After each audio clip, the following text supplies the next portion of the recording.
Joinder এবং নন joinder সম্পর্কে। খুবই ইম্পর্টেন্ট একটা বিষয়। এই মিস জয়েন্ডার বা নন জয়েন্ডার জিনিসটা আসলে কি? মিস জয়েন্ডার বা নন জয়েন্ডারের আপত্তিটা, সেই আপত্তিটা কতদিনের মধ্যে তুলতে হবে, অর্থাৎ কোন সময়ে এই আপত্তিটা তুলতে হবে। মিস জয়েন্ডার হলো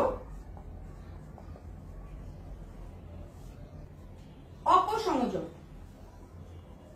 অপসংযোগ বা ভ্রান্ত সংযুক্তি যাকে বলা হয়।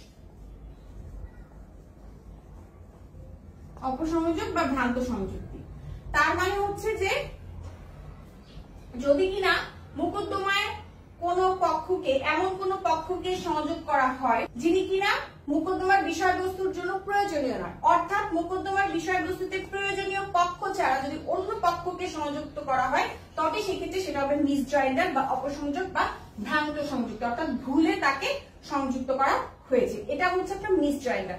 আর নন জয়েন্ডার জিনিসটা কি? ওকে, নন জয়েন্ডার হচ্ছে আপনার অসংযুক্ত পক্ষ,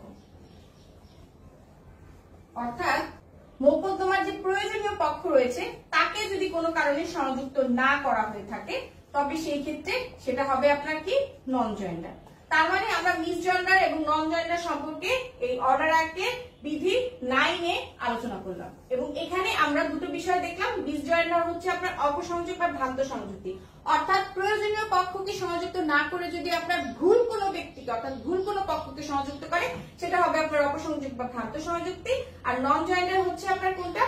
অসংযুক্ত পক্ষ, অর্থাৎ আপনার প্রয়োজনীয় পক্ষকে আপনার সংযুক্তই করা হয় না, ঠিক আছে, তখন সেটা হচ্ছে আপনার কি?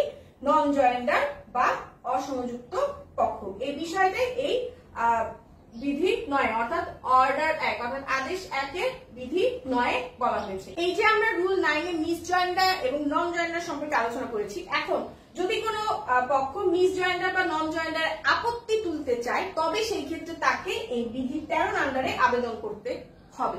এই ক্ষেত্রে কি প্রসিডিউর রয়েছে? আচ্ছা, ওই পক্ষকে আপত্তি তুলতে হবে আপনার যে বিষয় নির্ধারণ করার পূর্বে বা যত তাড়াতাড়ি সম্ভব, অর্থাৎ যদি কোনো পক্ষ মিস জয়েন্ডার বা নন জয়েন্ডার আপত্তি তুলতে চায় তবে সেই ক্ষেত্রে তাকে সেই বিচার্য বিষয় অর্থাৎ মোকদ্দমার বিচার্য বিষয়টা নির্ধারণের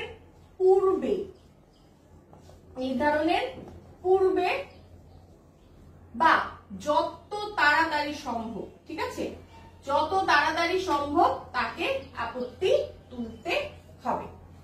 এই বিষয়টাই এই আপনার বিধি 13 বা বিধি 13 বা রুলস 13 বলা হয়েছে।